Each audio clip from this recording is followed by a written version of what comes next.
Hola, otro miércoles aquí en Body Mind en directo con vosotros, Roberto Junquera, y hoy os voy a hacer una pequeña charla sobre cómo los desarreglos orgánicos, viscerales, cómo el mal funcionamiento de estos órganos puede provocar también, aparte de otros síntomas, dolencias musculoesqueléticas, a veces dolencias importantes, ¿vale? A veces un pequeño desarreglo de estómago, que puede simplemente dar acidez o gastritis, pues puede provocar, aparte de los síntomas propios del estómago, ardor, acidez, reflujos, sensación de hinchazón del estómago, puede a veces también este estómago quejarse, expresar su desarreglo en la espalda. Concretamente el estómago, por ejemplo, pues en una zona refleja que es típica es el dolor interescapular izquierdo, que a veces puede extenderse hacia la zona cervical izquierda y generar desde contracturas rebeldes, con puntos gatillo miofasciales, pero a veces estos problemas de estómago, por ejemplo, aunque sean leves, pueden provocar problemas bastante importantes en la espalda.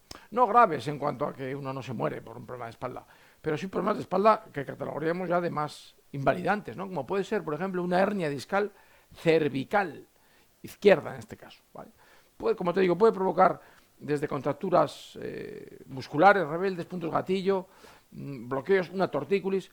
Si este problema es más intenso, perfectamente puede provocar la compresión de un disco, y si esta es de suficiente intensidad, va a provocar una hernia que te dé un dolor cerebral importante, ¿vale? Con lo cual, a veces nos encontramos ante problemas musculoesqueléticos importantes, como digo, por lo menos por un fisioterapeuta y también para el paciente que lo padece, como una hernia discal, y esto a veces tiene una solución bastante sencilla.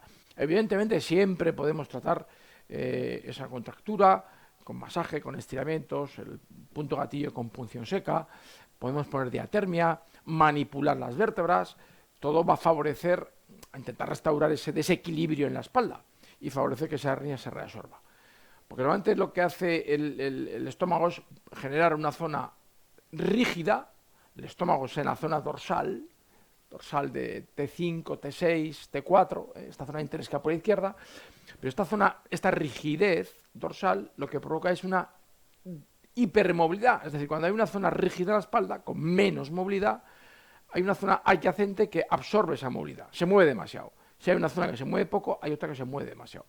El estómago genera una hipomovilidad, una restricción de movilidad en la zona dorsal, con contractura y rigidez de las vértebras, y puede doler esa zona, pero además genera de forma compensatoria una hipermovilidad, también la podemos denominar inestabilidad, en la zona cervical baja.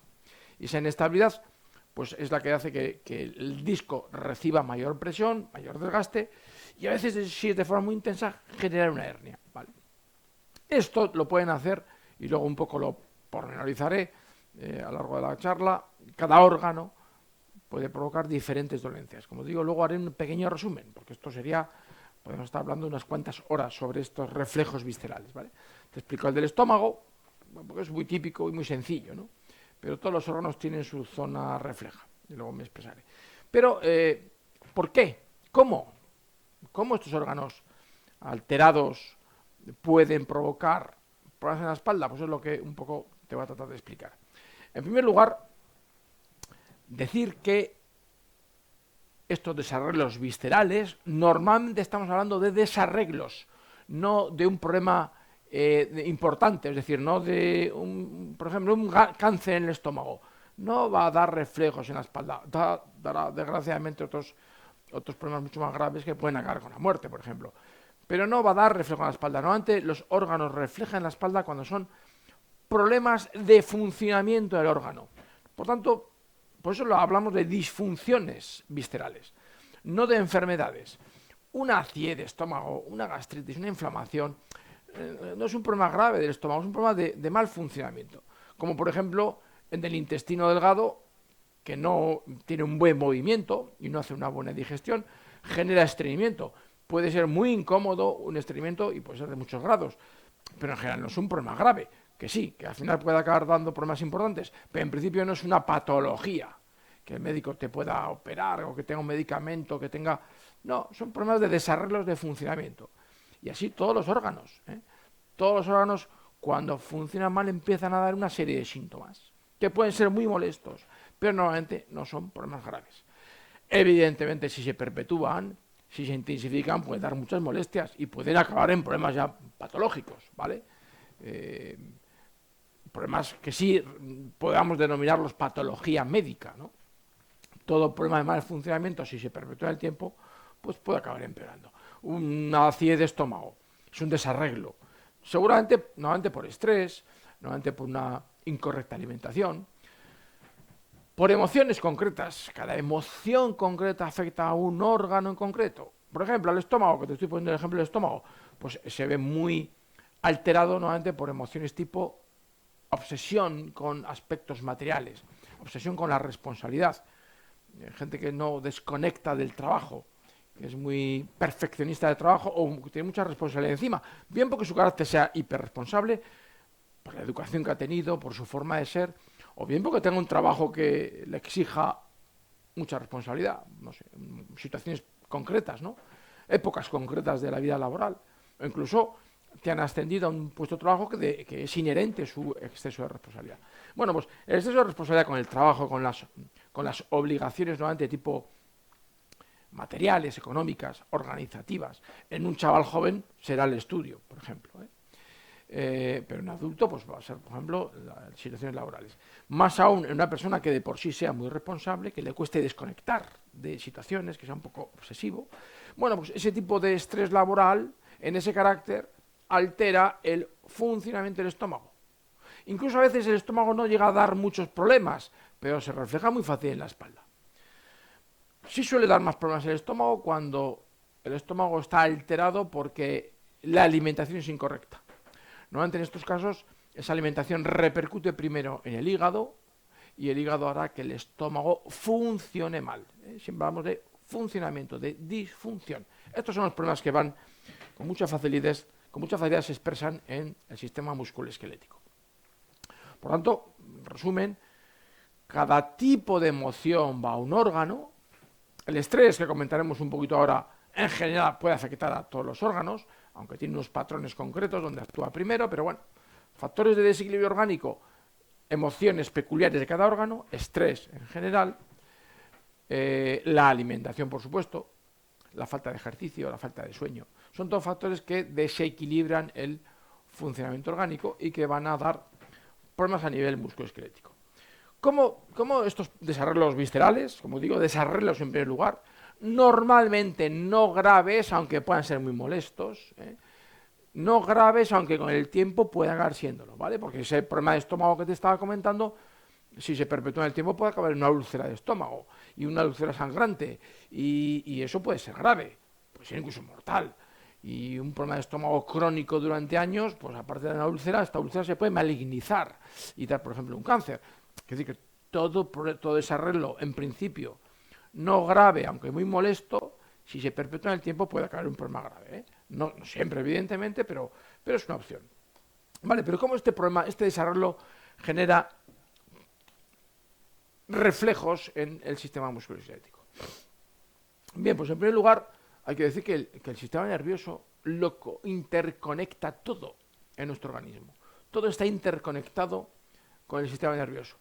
Bien, nuestro sistema nervioso central, que manda órdenes periféricas para que movamos una pierna de forma voluntaria o para que el intestino se mueva de forma involuntaria o para que el corazón lata de forma involuntaria. Todo está interrelacionado del centro, de ordenador central hacia afuera, pero también hay una conexión de fuera, de los órganos, de los músculos, de los tendones, hacia adentro. Es decir, hay órdenes que van de la ordenador central hacia afuera e información que va de afuera hacia el ordenador central. ¿Vale? No sé, claro, evidentemente no siempre, o normalmente no de forma consciente, ¿no? Por lo tanto, este sería evidentemente un primer línea que conecta el disfuncionamiento orgánico con la espalda. Pero esto es un poco más complejo y veríamos que en el sistema nervioso hay dos, podemos dividir el sistema nervioso autónomo, aquel que no manejas tú de forma voluntaria, sino que por el sistema nervioso que maneja nuestros órganos y vísceras. Y podemos dividirlo en dos, en el sistema nervioso simpático y el sistema nervioso parasimpático. Aquí está reflejado el sistema nervioso simpático, que normalmente tiene una conexión a nivel de, pongo en pantalla completa, a nivel de la columna dorsal. En la zona dorsal, vamos a ver si lo vemos aquí, que reflejaría toda esta zona. A nivel de cada vértebra dorsal, la columna y la médula tiene una salida de raíces nerviosas que van a inervar diferentes músculos, órganos, y lo que van a hacer es activar o desactivar algunas funciones. Activarlas no quiere decir desactivarlo no quiere decir que el órgano se quede muerto, sino que disminuye algunas acciones y el sistema simpático activa otras. Y el parasimpático es lo contrario, lo que no hace uno, lo hace el otro. Es decir, por resumir, el sistema simpático lo que hace es ese sistema de la alerta, ese sistema que se activa con el estrés. No solo con el estrés de vida, no solo con el estrés de trabajo mucho, me falta tiempo libre, estoy constantemente presionado, que también, ese estrés activa el sistema nervioso simpático. Como te digo, es el sistema de la alerta. Pero también emociones. Por ejemplo, estar enfadado es una forma de estar estresado, es una forma de estar en la alerta, pero impregnado de eso, de rabia. Por eso el enfado activa una zona del sistema simpático, concretamente la que actúa sobre el hígado y la vesícula biliar. El enfado o la rabia activa el sistema simpático que actúa sobre el hígado y la vesícula biliar. Lo que hace el sistema simpático sobre el hígado y la vesícula biliar es paralizar alguna de sus funciones. Si el hígado vesícula, por ejemplo, tiene una acción digestiva, segrega, fabrica bilis y la vesícula decide cuándo soltarla para la digestión, el sistema simpático lo que hace es enlentecer esta función. No es que la apague o la desconecte, pero disminuye la función digestiva.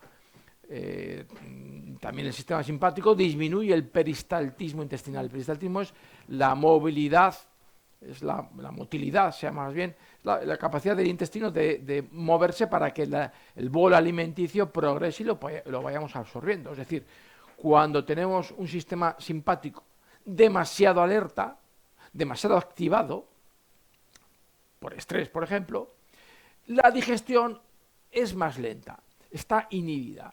Por eso cuando estamos estresados y comemos cuando estamos estresados, o comemos con mucha prisa, o llevamos una vida muy ajetreada, la digestión es más lenta, es más tortuosa, se formarán fermentaciones y es posible que haya, por ejemplo, estreñimiento o haya una mala absorción intestinal, con el tiempo haya una inflamación intestinal, incluso una atrofia de las vellosidades intestinales, una alteración de la flora intestinal, estreñimiento.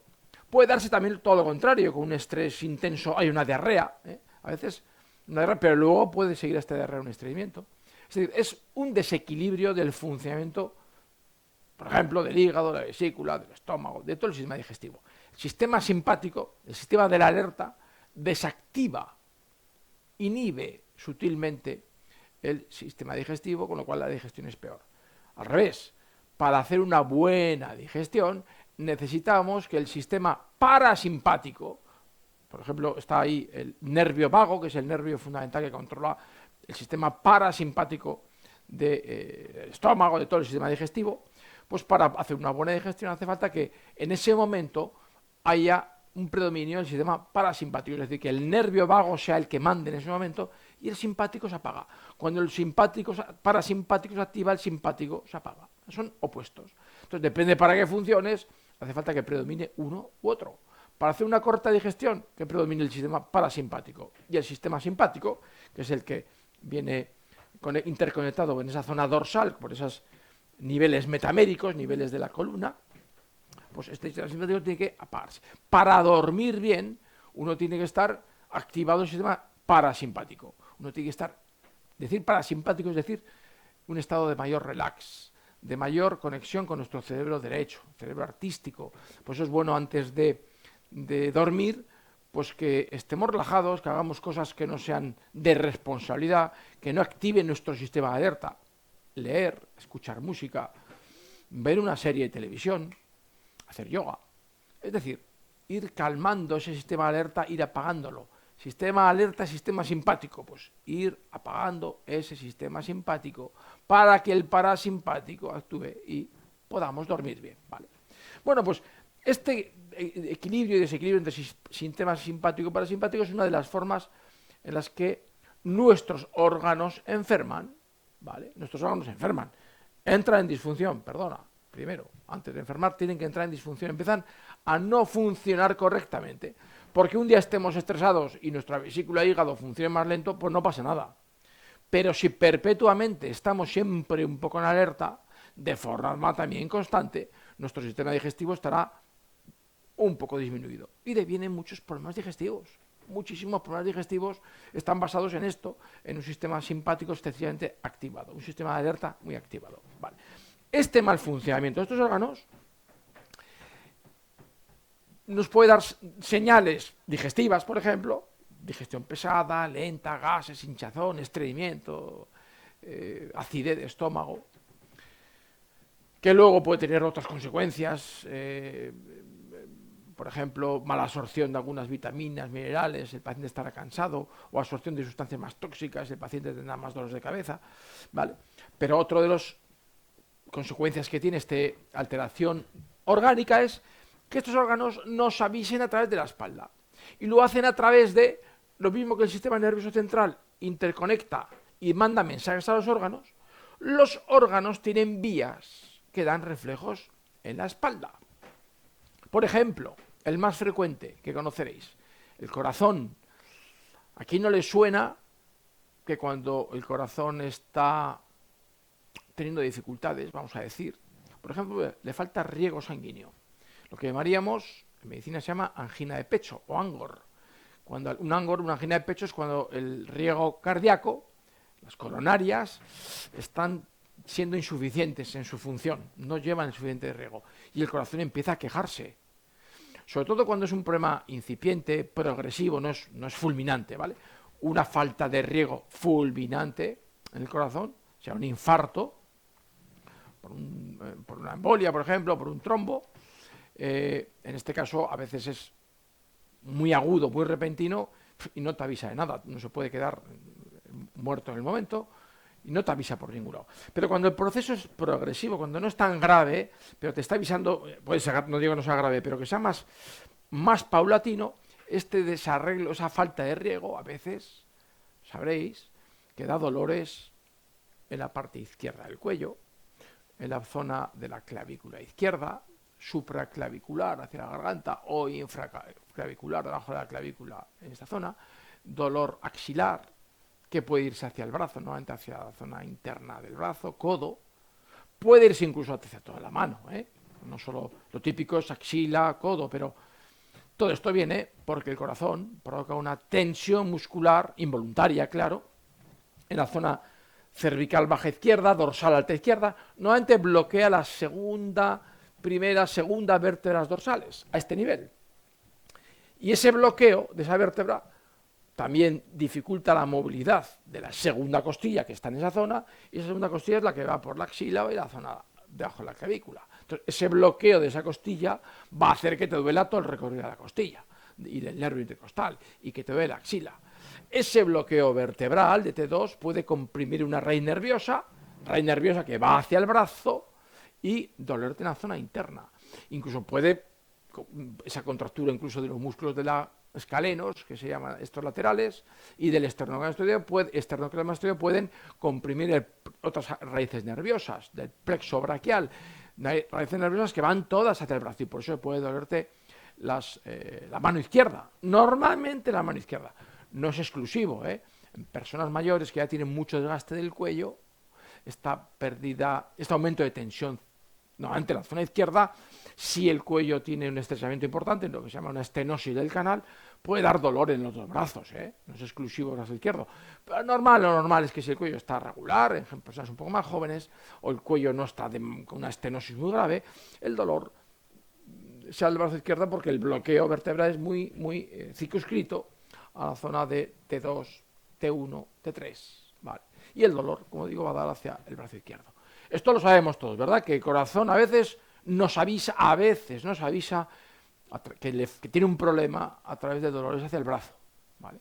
Bueno, pues todos los órganos, si el corazón lo da a nivel de la T2, por ejemplo, como vemos aquí, corazón, y viene de esa T2, de una raíz simpática, lo mismo que el corazón recibe información del cerebro para que lata más rápido, más despacio, con su por ejemplo, el sistema nervioso simpático lo que activa es el latido cardíaco y el parasimpático lo baja, lo disminuye, para que estemos relajados. Vale. Pero el corazón, cuando tiene dificultades, también avisa, hace una vía en la dirección contraria y a veces uno de sus avisos es bloquear, contracturar esa zona cervical baja izquierda y bloquear la vértebra, y que esta vértebra de dolores.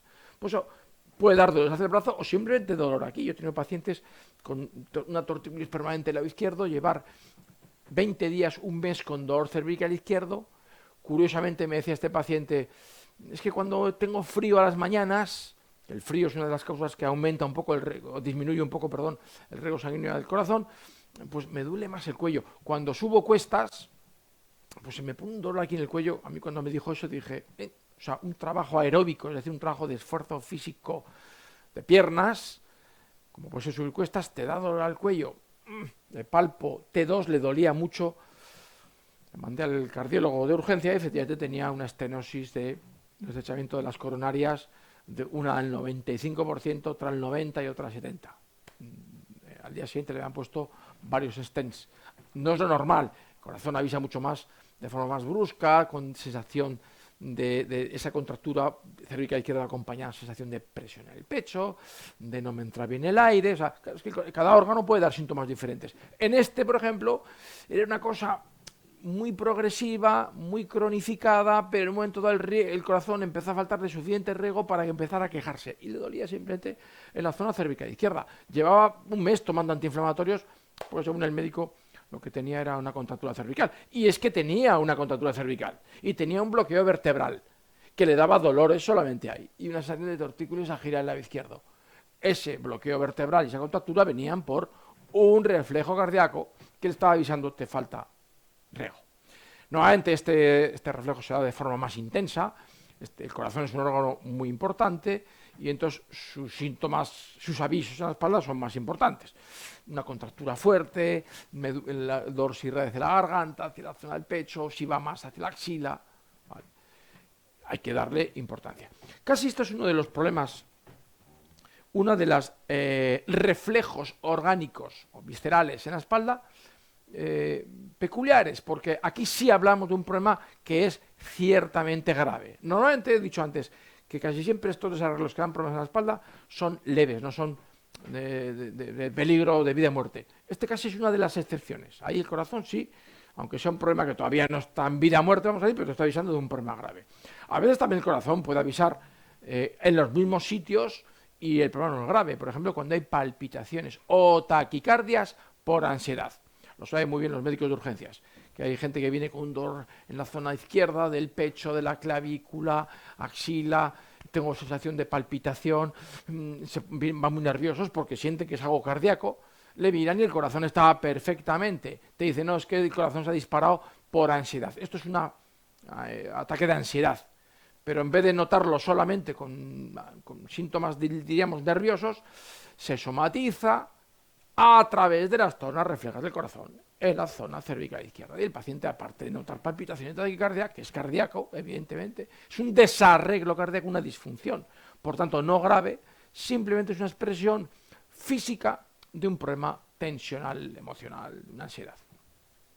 Y una forma de expresarse, además de provocar que el corazón lata sin sentido más rápido.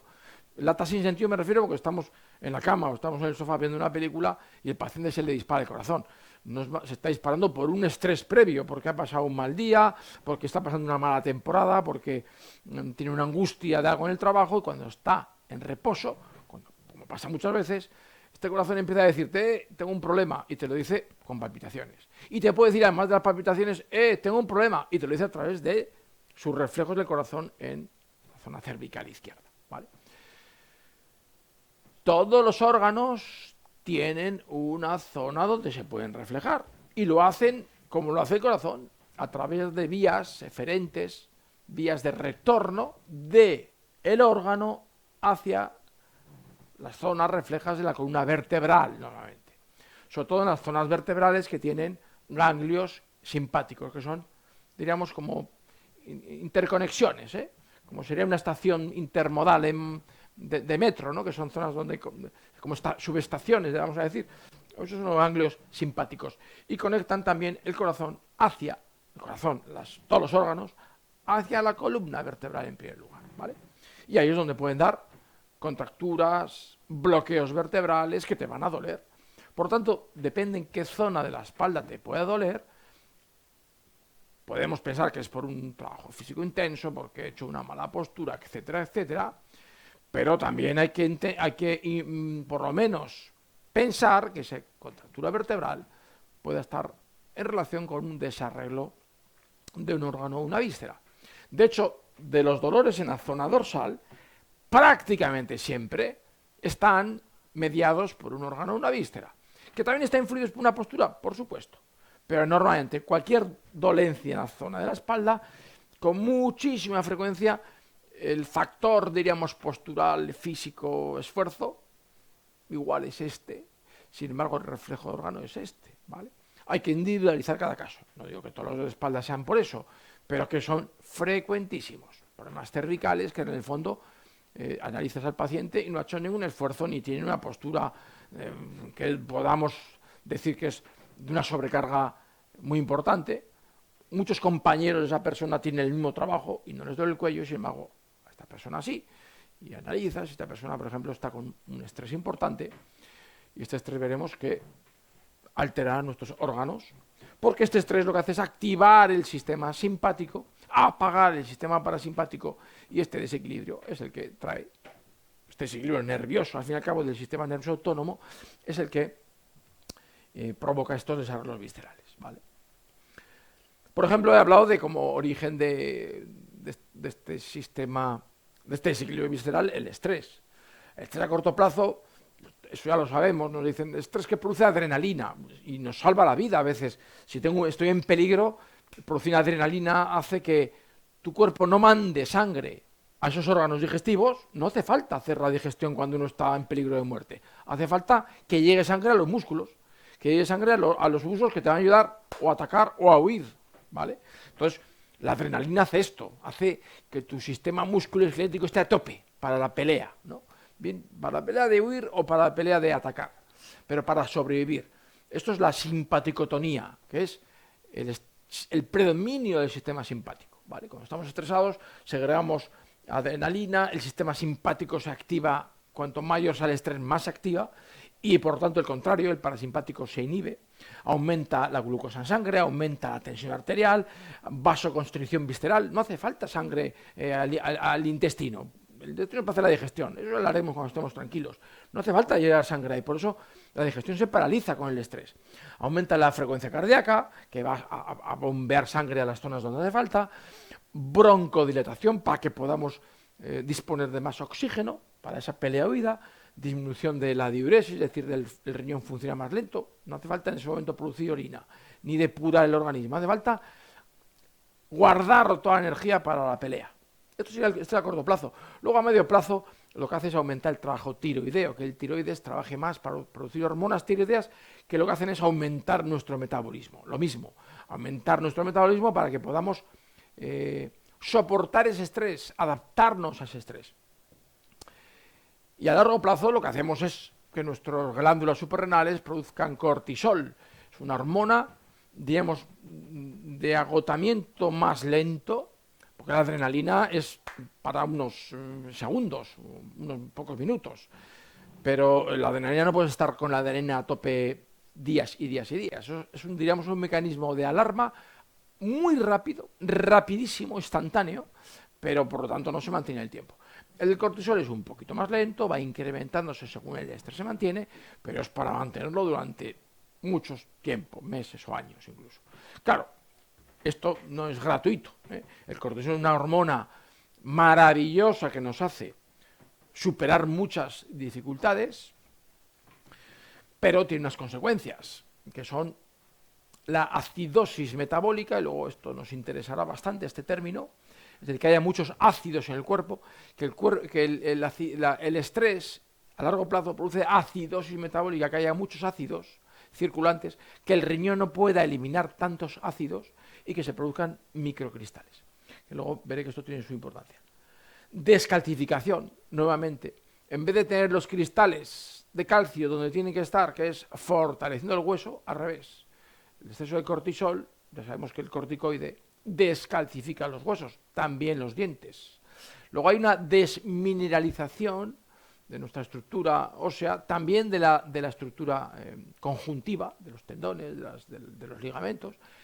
Y sin embargo, estos microcristales que no están donde deben estar, se van acumulando en sitios que no se debe, porque hay demasiado cristal circulante. En principio el riñón se ocupa de eliminarlos por la orina, pero llega un momento pues, que no elimina tanto cristal de ácido úrico, de calcio, de ácido oxálico, y estos cristales veremos que hacen daño, que se van a acumular en sitios de nuestras articulaciones que van a producir inflamaciones. Este a largo plazo producirá hipertensión arterial, producirá retención de líquidos, obesidad y agotamiento. Claro, el estrés a corto plazo, todos nuestros mecanismos son para tener más energía disponible, para poder tener energía disponible para superar una circunstancia difícil, pero si yo estoy permanentemente gastando mucha energía, porque todos mis mecanismos me están facilitando que gaste energía, luego estaré agotado. Si yo tengo, aunque tenga mucho dinero, porque me lo dejan disponible para gastarlo, pero lo gasto y sigo gastando, y esto se perpetúa en el tiempo, me quedo sin ahorros, ¿no? Esto es lo mismo. Si yo tengo estrés cronificado, llega un momento que estaré agotado, porque ya mis reservas de energía las estoy gastando. Si encima hago una dieta, por ejemplo, donde tomo mucho café, como estoy muy estresado, tomo mucho café. Yo soy enamorado de este tema del café porque veo no solo lo rico que está cuando te lo tomas y el puntito de energía que te da, sino que te hace tener más energía disponible a corto plazo. Está muy bien, pero a largo plazo el café colabora en ese agotamiento. Y necesitas más café para no estar tan cansado. Y cuanto más café tomas, en el fondo más energía gastas, luego más agotamiento. Y necesito más café. Es una persona que se toma 4 o 5 cafés al día y sin embargo está agotado y tiene que tomar café para funcionar. Estamos usando el café un poquito como una droga. ¿Vale? Efectos, por tanto, del estrés a largo plazo. Hago aquí con este esquema, vamos a ver que me valga un poco de base para explicaros 4, no me extendería mucho, pero he hablado del reflejo de corazón en la zona cervical izquierda, ¿vale? Que puede dar dolores en la zona cervical, la axila, hacia el brazo, hacia la interna. El hígado, lo pongo en pantalla completa para que nos moleste. El hígado va a dar reflejos en esta zona interescapular derecha. También esta rigidez dorsal derecha va a provocar una inestabilidad en la zona cervical, con lo cual esta inestabilidad puede decir bloqueos cervicales que pueden dar dolores hacia el brazo. O este bloqueo cervical puede dar una contractura cervical derecha que afecte a la movilidad del hombro y provocar tendinitis del hombro derecho. Hígado puede provocar tensiones en esta zona cervical derecha que llegan hasta la nuca y dan lo que se llama neuralgia de Arnold, que sobre todo se expresa en un lado, en el lado derecho, o solo en el lado derecho, o puede dar incluso, neuralgia del trigémino. Puede dar el hígado, esta tensión cervical, esa dorsal derecha puede dar irradiaciones costales que van hacia adelante. Depende de qué costilla, pues dolerá una zona, más arriba, más abajo. Normalmente el hígado lo da entre la cuarta, quinta, sexta costilla, entonces puede dar dolores en esta zona del pectoral y dolores incluso en la movilidad de la costilla con el esternón, lo que se llamaría síndrome de Tietze. Entonces el hígado puede dar dolores en toda esta zona pectoral, con reacción hasta la escápula, hacia el esternón, dolor interescapular, dolor de toda la parrilla costal, depende en qué casos. El hígado puede dar muchos problemas. La vesícula biliar da puntos gatillo en los redondos de ambos lados. La vesícula biliar, pero voy a borrar para que no se sobreponga. La vesícula biliar, dolores en los redondos mayores. La vesícula biliar da dolores sobre todo en el trapecio izquierdo, con dolor que llega hasta la nuca. Y este dolor de la nuca puede dar neuralgia de Arnold izquierda. Cuando a veces se da el dolor, porque el hígado y la vesícula son órganos, diríamos los dos, del elemento madera, son órganos que se ponen en disfunción por motivos parecidos. El estrés, por ejemplo. El enfado en la persona extrovertida vamos al hígado, pero el enfado en la persona introvertida vamos a la vesícula. En cambio, la rabia más contenida, la amargura va a la vesícula. La rabia más, o el enfado más patente, pues vamos al hígado, pero son parecidos. El estrés actúa un poco sobre el hígado y la vesícula, también en función de un poco de carácter. Vale, pues si el hígado da dolores en el lado derecho, como he dicho antes, y en la nuca derecha, la vesícula lo hace en la izquierda, cefalea tensional, y la persona le duele la cabeza y es un reflejo mixto hepatobiliar, ¿vale? Tanto el hígado como la vesícula biliar. Pero la vesícula normalmente da dolores en la zona cervical izquierda especialmente, que pueden producir, por ejemplo, mareos, inestabilidad por falta de riego al cerebelo. Esto ya he hablado y hablaré en otros vídeos aquí en Body Mind sobre este tema de vesícula y los mareos. Pero a veces, como digo, la vesícula y el hígado van los dos parejos y entonces el paciente nota tensión en el trapecio izquierdo por la vesícula, en el trapecio derecho por el hígado y lo que tiene es toda esta zona del trapecio cargada y es por estrés hepatobiliar, hígado y vesícula biliar, con cefaleas tensionales de origen hepatobiliar, ¿vale? Eso sería, por ejemplo, la vesícula biliar. Vamos a ver, por ejemplo, antes he hablado del estómago, creo que lo he dicho antes, lo resumo muy rápido otra vez: dolores interescapulares izquierdos, con puntos gatillo en el infraespinoso. Esta rigidez dorsal izquierda puede dar inestabilidad cervical y da tortícolis izquierda. No llegará a la nuca, siempre se quedará en la zona cervical baja izquierda. Esta tensión cervical izquierda puede provocar tendinitis del hombro izquierdo. Este pinzamiento cervical no solo puede producir tortícolis izquierdas o contracturas de trapecio izquierdo, sino puede dar dolores hacia el brazo, una cervicoalgia, porque puede producir incluso una hernia discal. Este bloqueo dorsal izquierdo puede producir bloqueos de la movilidad de la costilla y dolores en las costillas, irradiaciones por el nervio intercostal en el lado izquierdo, que puede producir lo que se llama el síndrome de Tietze, pero en el lado izquierdo, normalmente quinta, sexta costilla. El estómago es los reflejos típicos que os he contado al principio del vídeo. El corazón, ya lo he hablado, da un reflejo muy concreto en la zona de T2 izquierda con dolores infra o supraclaviculares, garganta, trapecio y normalmente pueden irse hacia la axila, zona interna del brazo, pero a veces en problemas más intensos hacia el brazo entero. El intestino delgado, problemas lumbares derechos normalmente, bloqueo de la cuarta vértebra lumbar en una posición concreta, un bloqueo lumbar que acabará produciendo una hernia, o con el tiempo puede producir desde un lumbago derecho, que se quede en esta zona, hasta una hernia discal L4, L5 derecha, que va a dar ciáticas derechas. ¿De acuerdo? El intestino delgado es un órgano muy, como os he dicho antes, el problema, la simpaticotonía, el estado de alerta, el estrés, lo que provoca es que el intestino funcione más lento y que aunque comamos bien, la digestión sea mala. Si encima no comemos bien del todo, pues el problema intestinal está servido y va a dar una rigidez lumbar alta, aquí una rigidez que provocará inestabilidad lumbar baja. Y esta inestabilidad es donde se acaba manifestando en esta ciática, ¿vale? O síndrome piramidal derecho, o dolores en la ingle derecha por mal trabajo de la cadera. Aparte que luego el intestino dé alguna dolencia abdominal o malas digestiones, pero puede dar dolores aquí, puede dar, por aumento del intestino va a provocar aumento del trabajo de estos músculos, estarán más tensos, el bíceps femoral, el tensor de fascia lata.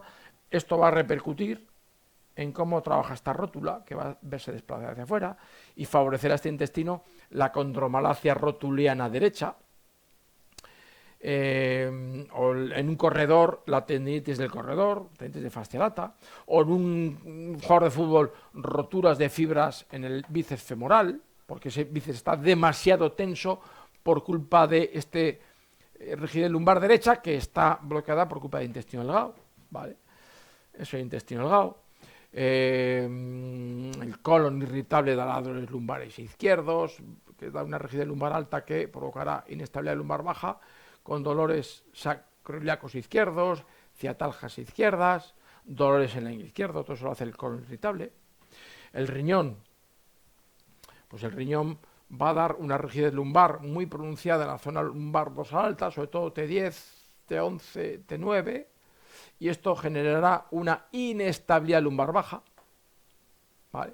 Sobre todo bloqueará la quinta lumbar, la L5 hacia el lado izquierdo, y puede provocar esto trochanteritis izquierda, síndrome piramidal izquierdo, lesiones del disco del L5S1 que darán ciatalgias o ciáticas izquierdas por hernia discal. El riñón da un montón de patologías, también aumenta no solo el trabajo del piramidal izquierdo, sino del bíceps femoral izquierdo, lo cual en un futbolista pues, puede provocar roturas de fibras, o lo que os he hablado antes, este bíceps femoral y tensión de fascia lata y vasto externo van a provocar condromalacia rotura de la izquierda. Este bloqueo del DL5 puede provocar fascitis izquierda, tendinitis de Aquiles izquierda, es decir, un montón ese es un desequilibrio muscular lo que provoca el riñón que puede estar detrás, es decir, en la causa de un montón de patologías del sistema musculoesquelético. Y la vejiga dará problemas lumbares izquierdos que activarán la tensión de los gemelos, lo cual facilita que haya roturas de fibras de los gemelos. Y así todos los órganos, el sistema ginecológico, el útero da muchísimos problemas de L5S1 derecha, con síndrome piramidal, con trochanteritis, con dolor en la ingle derecha, dolores en la pata de ganso porque aumenta la tensión de los aductores. La próstata hace unos reflejos muy similares al útero, son prácticamente similares, la próstata en el hombre, evidentemente, el útero en la mujer. Habría luego que entrar en cada desarrollo visceral porque se ha producido por estrés, es un factor, por situaciones emocionales peculiares de cada órgano, es otro factor. Esto lo comentaré en otros vídeos. También tienes en nuestro vídeo que hemos publicado, en nuestro libro que hemos publicado hace poco de Fit Concept o Fisioterapia Integrativa, te hablo de todos estos reflejos. Claro, cada órgano tiene, en ese libro te doy un vídeo específico para que puedas ver cada órgano dónde refleja, cada órgano por qué entra en disfunción, cuánto le repercute el estrés, cuánto le repercute determinada emoción, cuánto le repercute la alimentación, cuán de importante es la falta de ejercicio, la falta de descanso. Es decir, cada órgano luego tiene su propio micromundo, no solo de dónde se refleja, sino de por qué este órgano está en disfunción, ¿vale? En ese libro de Fit Concept, lo tienes lo puedes buscar, Fisioterapia Integrativa libro, y tienes una página web donde puedes comprar este libro. Pero bueno, en todos mis vídeos y en próximos vídeos de Modivine hablaré de patologías que están influidas por estos desarreglos viscerales, ¿vale? Y entonces una vía, que es lo que al final de lo que iba el vídeo, es la alteración del equilibrio entre sistema simpático parasimpático que hace que el órgano refleje en la espalda. Vale.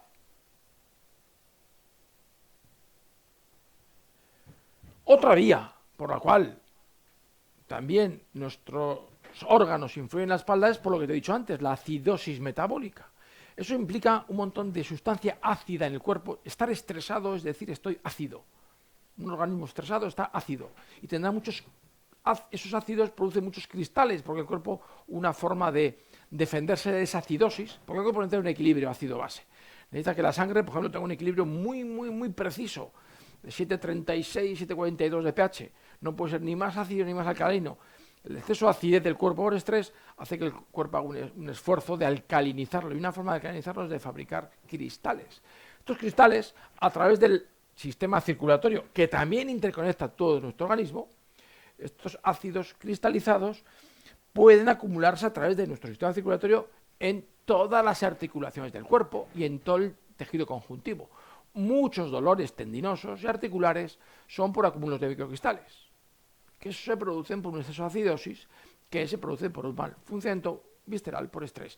También por una alimentación muy acidificante, ¿vale? Hablaremos esto sobre la alimentación acidificante o una alimentación sana, que sería la alimentación alcalinizante, ¿vale? Pero, como digo, estos ácidos están detrás de muchas patologías musculoesqueléticas.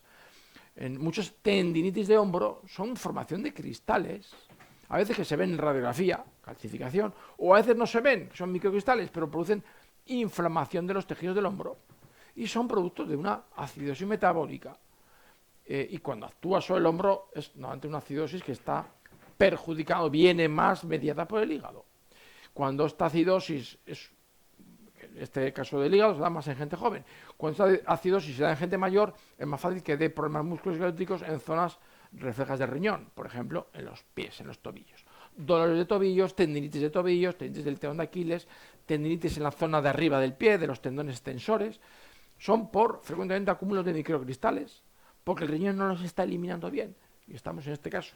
El que conduce al final y comunica esa disfunción renal con esa tendinitis del pie son nuestro sistema microcirculatorio, ¿vale? Se podían explicar también estas conexiones entre desarrollos viscerales con dolores a través de los canales de acupuntura. Es una ciencia milenaria de la herramienta fundamental de la medicina tradicional china que explica otras muchas dolencias. Cuando yo digo que la vesícula duele en la zona de la nuca izquierda, es que no hay una conexión de un nervio que va de la vesícula a la nuca. Esta conexión es difícil de explicar porque el hígado provoque, o la vesícula, perdón, provoque tensiones musculares, como lo hace el hígado. Por ejemplo, el hígado cuando está en disfunción provoca una tensión en los músculos del hombro, y esa cercanía pues lo puedes ver una relación facial. El hígado altera el diafragma altera de los músculos, ¿vale? Pero la vesícula en la nuca izquierda solo se explica por los canales de acupuntura, que este es un canal de acupuntura que va de la parte de la nuca y de la cabeza. Sería otra forma de ver la conexión de desarreglo nervioso, desarreglo visceral, dolor musculoesquelético, ¿vale? Yo no sé de acupuntura y no te puedo decir exactamente ni si realmente se explica bien, porque es algo un poco muy energético y por tanto difícil de objetivar, ¿no? De demostrar científicamente, diríamos, cómo y por qué se producen esos canales de acupuntura, ¿vale? Sería otra, diríamos la última, la pongo como ejemplo de un tema que, aunque no domine, también da muchas explicaciones de cómo funciona o cómo el cuerpo cuando funciona mal nos da problemas. ¿De acuerdo? Bueno, espero que haya sido un tema, a mí me parece un tema apasionante del desarrollo visceral. He querido comunicar un poco por qué vías esta disfunción visceral da problemas musculoesqueléticos. Espero que haya sido de tu interés. Y bueno, nos vemos en próximos vídeos aquí en BodyMind en directo los miércoles.